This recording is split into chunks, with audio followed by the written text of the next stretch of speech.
Walaikum Assalam. My name is Amisha from grade 11. Today my presentation topic is about the proteins. So first of all, thank you Sir Ikram for giving us the opportunity to present here and give my presentation about the proteins. So let's start. Proteins. Proteins क्या होते हैं? Proteins एक ऐसा structure है, एक extra है कि जैसे हमने देखा है कि जो ड्राइवेट्स होते हैं वो कितने होते हैं? कार्बोहाइड्रेट्स हो गए, लिपिड्स हो गए, प्रोटीन्स हो गए और जो न्यूक्लिक एसिड हो गए, सब क्या होते हैं? ड्राइवेट्स में आ जाते हैं। सही है। अब जो ड्राइवेट्स में होते हैं ना, वो जो 50% जो होता है ना, वो क्या होती है? प्रोटीन्स होते हैं। और प्रोटीन्स का क्या फंक्शन होता है? अगर देखें कि ऐसा नहीं होता कि प्रोटीन्स एक स्पेसिफिक फंक्शन होते हैं, स्पेसिफिक एक स्ट्रक्चर होता है। अगर स्पेसिफिक फंक्शन ना हो, स्पेसिफिक जो स्ट्रक्चर ना हो तो एक मतलब वो सही से परफॉर्म नहीं कर सकते एक्टिविटी को। तो इसलिए हमें चाहिए कि हमें स्पेसिफिक स्ट्रक्चर भी होना चाहिए उसका अमीनो एसिड्स का, और स्पेसिफिक क्या होना चाहिए? फंक्शन भी होना चाहिए। और हमें पता भी है कि जो प्रोटीन सब किससे बने हुए होते हैं? अमीनो एसिड से। अमीनो एसिड से बने हुए होते हैं। बॉन्ड होते हैं दोनों के बीच में, तो जो अमीनो एसिड के बीच में जो बॉन्ड होता है उनको हम क्या कहते हैं? Peptide bond. अगर दो अमीनो एसिड्स आ गए और उनके बीच में जो बॉन्ड होगा, जो क्रिएट होगा बॉन्ड, उसको क्या कहेंगे? पेप्टाइड बॉन्ड कहेंगे। सही है।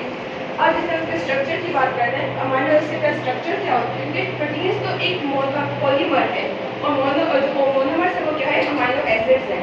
तो अमीनो एसिड का जो फॉर्मूला होता है, जो स्ट्रक्चर फॉर्मूला होता है, वो ये होता है कि O H and NH2 and that is the R. So ये होता है इसका स्ट्रक्चर फॉर्मूला। इसका होता है अमीनो एसिड्स का।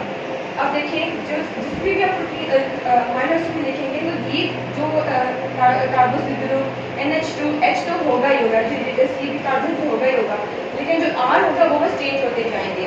डिफरेंट प्रोटीन्स क्या है? डिफरेंट प्रोटीन्स बनते हैं, प्रोटीन्स बनाएंगे, डिफरेंट अमीनो एसिड मिलकर प्रोटीन्स बनाएंगे। अगर जो R है ना वो चेंज हो सकता है, लेकिन जो कार्बन H हाइड्रोजन NH2 वो क्या होते हैं? चेंज नहीं हो सकते। फॉर एग्जाम्पल अगर NH2 है एंड देन C हाइड्रोजन, यहाँ पे R है, ठीक है, यहाँ पे R है तो यहाँ पे हम क्या करेंगे? हाइड्रोजन लगा देंगे। R का मतलब यही है कि वेरिएबल ग्रुप। सही है। वेरिएबल या तो आप कह दो कि रेडिकल ग्रुप ऐसे कह दो। सही है। कोई भी ऐसा एटम, कोई भी एलिमेंट आ सकता है यहाँ पे। अब यहाँ पे C1 हो गया, ये एक अमीनो एसिड हो गया। अब दूसरा अमीनो एसिड हम करें तो ये होगा NH2 C hydrogen C1OH and then CH2। सही है। ये दो अमीनो एसिड्स मिलके, दो डिफरेंट अमीनो एसिड मिलके क्या बनाएंगे? प्रोटीन्स बनाएंगे। अब देखें कि जो हमारे जो बॉडी के अंदर है ना वो 20 टाइप्स प्रोटीन्स होते हैं। सही है। अब जो एक होता है एसेंशियल होते हैं, एक होता है नॉन एसेंशियल होते हैं।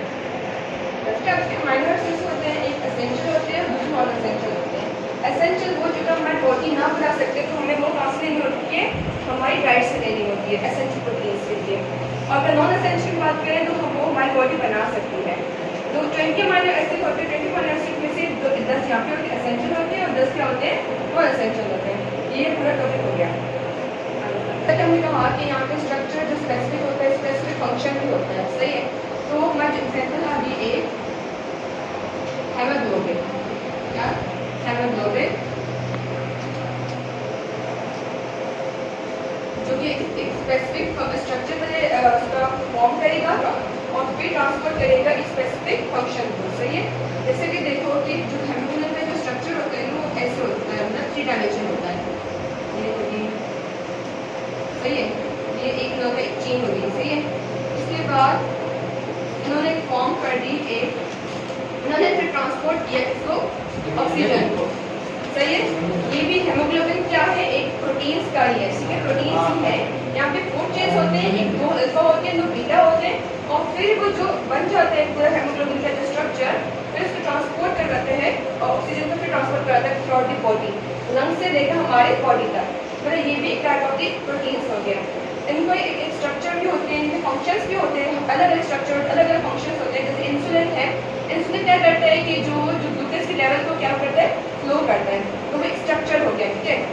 अब फंक्शन हो गया, तो स्ट्रक्चर एक होता है कि इन्होंने जैसे स्ट्रक्चर बना लिया, वैसे हमारे लिए पूरा जो प्रोटीन्स का एक टाइप होगी या प्रोटीन्स के जो स्ट्रक्चर्स होंगे, प्रोटीन्स के फंक्शन होंगे,